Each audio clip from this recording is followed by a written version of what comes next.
మంచి మనుషులు ఈ చిత్రం 1974 సంవత్సరంలో వచ్చిన ఒక సూపర్ హిట్ చిత్రం.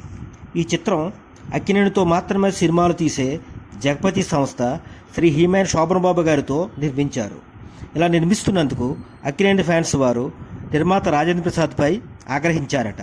దానికి రాజేంద్ర ప్రసాద్ గారు, నేను అక్కినేని గారితో చెప్పాను శోభన్ బాబు గారితో సినిమా తీస్తానని, ఆయన ఓకే అన్నారు అని అక్కినేని ఫ్యాన్స్కు సర్ది చెప్పారట. ఇది ఇలా ఉండగా ఇక శోభన్ బాబు ఫ్యాన్స్తో గొడవంట. ఆ రోజుల్లో ఘంటసాల గారి తర్వాత వి రామకృష్ణ గారే 2వ స్థానంలో ఉండేవారు.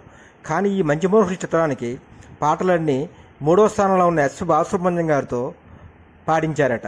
దానికి శోభన్ బాబు ఫ్యాన్స్ వారు ఆగ్రహించారట. పాడిస్తే ఘంటసాల గారితో పాడించాలి, లేకపోతే రామకృష్ణ గారితో పాడించాలి, వి రామకృష్ణ గారితో పాడించకుండా ఎస్ బాలసుబ్రహ్మణ్యంతో పాడించడం బాగులేదని నిర్మాతకు డిమాండ్ చేశారట.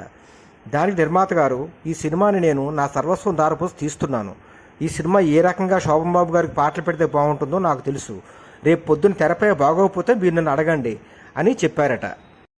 అలాగే ఈ సినిమా విడుదలైన తర్వాత సూపర్ డూపర్ హిట్ అయ్యింది. ఎస్ బాలసుబ్రహ్మణ్యం శోభన్ బాబు కాంబినేషన్కి ఎనలేని గుర్తింపు వచ్చింది. ఈ సినిమా తర్వాత శోభన్ బాబు గారికి 99% ఎస్ బాలసుబ్రహ్మణ్యం గారే పాటలు పాడేవారు. అయితే ఈ సినిమా హిందీ చిత్రం ఆగలే లగ్జా సినిమాకి ఆధారంగా ఈ సినిమా తెలుగులో నిర్మించారు. ఈ సినిమా క్లైమాక్స్ సన్నివేశాలకు 3 లక్షల రూపాయలు ఖర్చు పెట్టారట. ఆ రోజుల్లో ఇది చాలా ఎక్కువ. 1974 సంవత్సరంలో వచ్చిన సినిమాలలో ₹1 కోటి వసూలు చేసిన చిత్రంగా ఈ మంచి మనుషుల చిత్రం నిలబడింది.